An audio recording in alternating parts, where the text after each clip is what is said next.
खुलुमबाय गोजोन फुंबिलिनि बयनिसिमबो गाहाम हामलायनायजों लोगोसे नोंथांमोनखौ आंनि बर' हेडलाइन आपडेट निउज चेनेलाव बरायनाय जाबाय। नोंथांमोननि थाखाय आं फिन गोदान खौरां लाना फैबावबाय। आसा खालामो खौरांखौ नोंथांमोना जोबजासिम नायलांगोन। गुवाहाटीनि बिश्वनाथ सारियालियाव हरखाब गिलु-बालु अर खामनानै गंथाम नखरसेयाव हांगार जादों। खौरांनिफ्राय मिथिनो मोननाय बादिब्ला जाथाया दिनै फुं समाव मोब्लिब सार्किट जानायनि जाउनाव हरखाबै अर नांजेनो आरो गिथावै पाप्पु बाल्मिकी, किशोर बाजपर आरो सन्जु बाल्मिकी बिथांमोननि गंथाम न'फोरा खामनानै सेव-हांगार जाजोबो आरो गंनै गेस सिलिन्डारबो बेफ्रुदों होननानै खौरां मोननाय जादों। खौरांनिफ्राय मिथिनाय बादिब्ला अर खोमोरग्रा हानजाया जाथायखौ सुग्लायहोफैबाय आरो जाथायजों रावनिबो जिउ खहा जायाखै होननानै खौरां मोननाय जादों।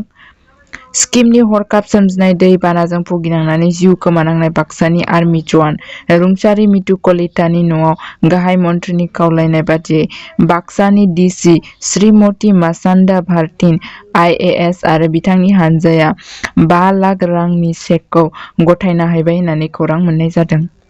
गसाइगाव सार्कोल अफिसनि सानै लाट मण्डलआ 25 रां घुस लाफुबाय थानाय समावनो आसामनि चिफ मिनिस्टार स्पेसियेल भिजिलेन्स सेल SVC हानजाजों हमजादों होननानै खौरां मोननाय जादों। हमजानाय लाट मण्डलसफोरखौ इमानुएल हक आरो महरी वाहिद आली होननानै खौरां मोननाय जादों। मैया 10 अक्ट'बराव उदालगुरिनि बेरगावआव जानानै थांनाय BPFआव UPPL आरो BJPनि 1000 एबा 2000 जइनिं जाहैनाय बाथ्राफोरा नंखाय होनना गोख्रों फिनजाथाय होदों बेरगाव ब्लकनि नेहाथारि दिपेन बर'आ आरो आफादगिरि बुद्धिराम बर' बिथांमोनहा। खौरांनिफ्राय मिथिनो मोननाय बादिब्ला BPFआ गावसिनि सापर्ट थाखानाय मानसिफोरखौनो गोदानै दोलोआव हाबफिन होदों होननानै सासे आइजोखौ खौरांगिरिफोरनि गेजेराव फोरमायना होनायखौ जों नुनो मोननाय जादों। दिनै बिटिआर ओनसोलनि चिरां जिल्ला आरो क'क्राझार जिल्लायाव आसामनि गाहाय मन्थ्रि डक्टर हिमन्त बिस्व शर्माया दावबायफैनानै बिटिआरनि जौगाथायनि गोबां बिथांखिफोरखौ बेखेवना होफैगोन। बिथां मन्थ्रिया गावनि समाज बिजोङाव ओरैबायदि फोरमायथि हरदों जे आं 335 कौटि रांनि बांसिन मोजांनि हाबाखौ बावसोमनो थाखाय चिरां जिल्लायाव थाहैगोन। हिमन्त बिस्व शर्माया बिथाङा बुंदों। बड'लेण्ड मुलुगसोलोंसालिनि भाइस चेन्सेलर रायसोम लारदु सिंहखौ बिबाननिफ्राय बोख्लायनानै गोदान भाइस चेन्सेलर थिसननो दाबि खालामनाय आयदाखौ लानानै एबसुआ मैया फिन खेबसेबाव सोमावसारनायखौ नुनो मोननाय जादों। बे सोमावसारनायाव गोबां फरायसाफोरखौबो बाहागो लानायखौ नुनो मोननाय जादों।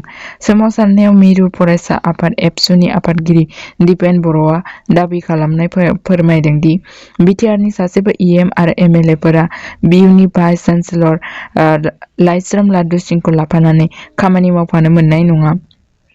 राजभवनाव लाइस्रोम लारदु सिंहखौ रैखाथि होनायनि खामानि मावगासिनो। गिबि मन्थ्रि हिमन्त बिस्व शर्माया बिसि लाइस्रोम लारदु सिंहखौ गोख्रैनो हमनायनि राहा लानांगौ।